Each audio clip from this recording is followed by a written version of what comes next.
तो आज के टॉपिक में हम पढ़ेंगे मुगलिया सल्तनत के संस्थापक बाबर के बारे में। याद करो 1526 ईस्वी से 1530। तो इसमें मैं लिखवाया हूँ बच्चे कि 1526 ईस्वी से 1857 ईस्वी के बीच के कालखंड को भारतीय इतिहास में मुगल काल के नाम से जाना जाता है। मुगल वंश का संस्थापक बाबर था।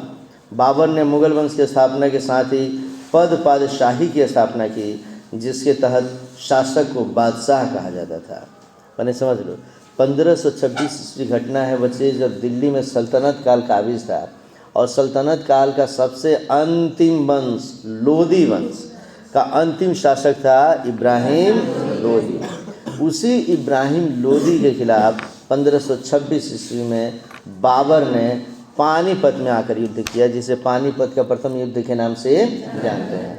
और पानीपत के प्रथम युद्ध में तुलगमा पद्धति का प्रयोग करते हुए, तोप खाने का प्रयोग करते हुए बाबर ने इब्राहिम लोदी को परास्त किया और दिल्ली पर समझो कि वह अपना शासन कब्जा जमा लिया।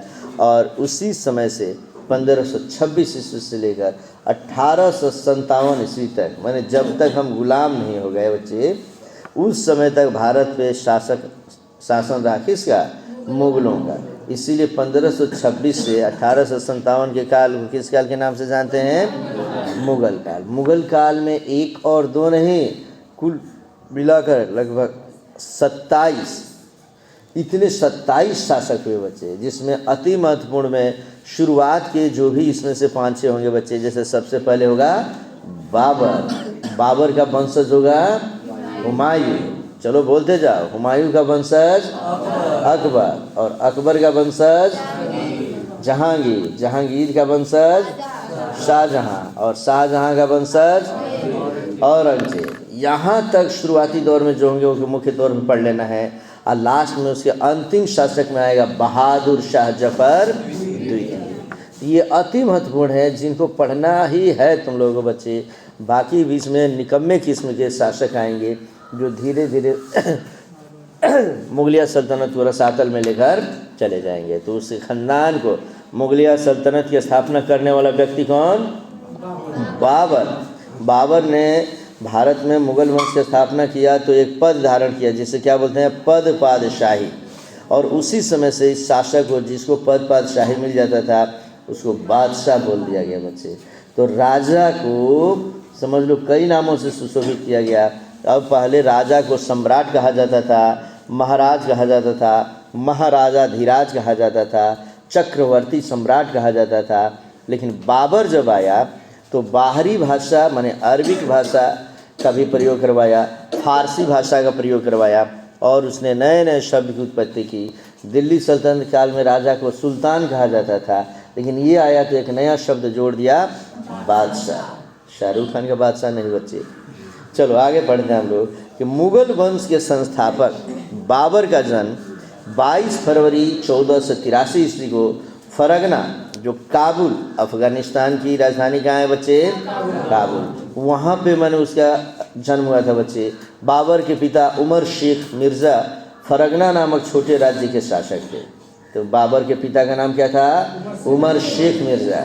वो कहाँ के शासक थे? फरगना नामक एक छोटा सा राज्य था बच्चे, उसके शासक थे।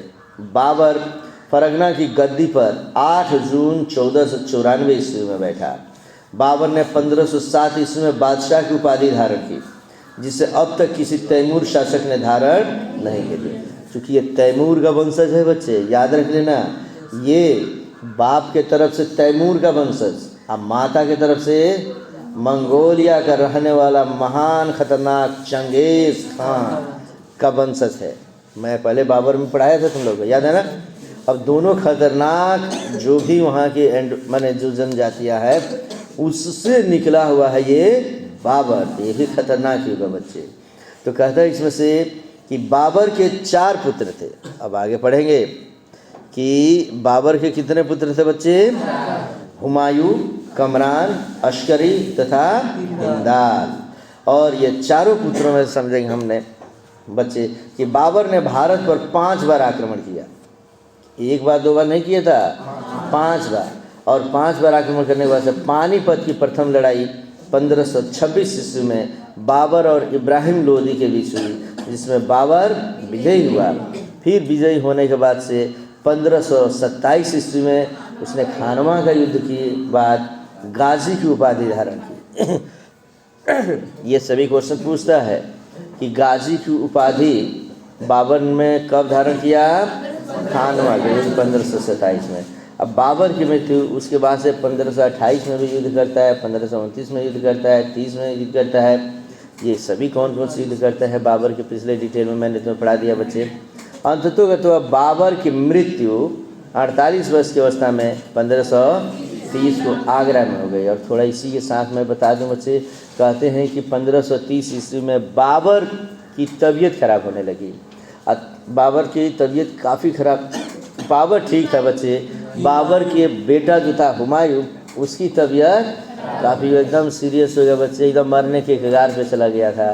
तब बाबर ने दीने इलाही के सामने, समझ लो ईश्वर के सामने, अपने खुदा के सामने हाथ फैलाकर रो रो कर उनसे दुआ मांगा कि या अल्लाह, अगर हयात है तो आप हमारी हयात को, हमारे उम्र को मेरे बेटे की उम्र में जोड़ दीजिए, और मरना ही है तो आप हमारी मृत्यु कर दीजिए, हमें मौत दे दीजिए। और कहते हैं उसी अगले दिन से हुमायूं ठीक होने लगा और बाबर की तबीयत खराब होने लगी और हुमायूं जिंदा हो गया और बाबर मर गया। तो ये समस्त चीज़ें हैं इतिहास में, क्योंकि वो कहते हैं वाली शब्द है, इसीलिए हमने यहाँ नहीं बताया। लेकिन परीक्षा में यदि तुम्हें लगता है कि शब्द कम पढ़ रहे हैं तो इन कहानियों को लिख दोगे, शब्द पूरे हो जाएंगे। क्लियर है बच्चे? तो अब हम बाबर पढ़ लिए, बाबर के बाद हुमायूं मैं पहले पढ़ा चुका हूँ बच्चे। हुमायूं के बाद से अब जो हम पढ़ेंगे, क्या पढ़ेंगे? अकबर कालीन नवरत्न।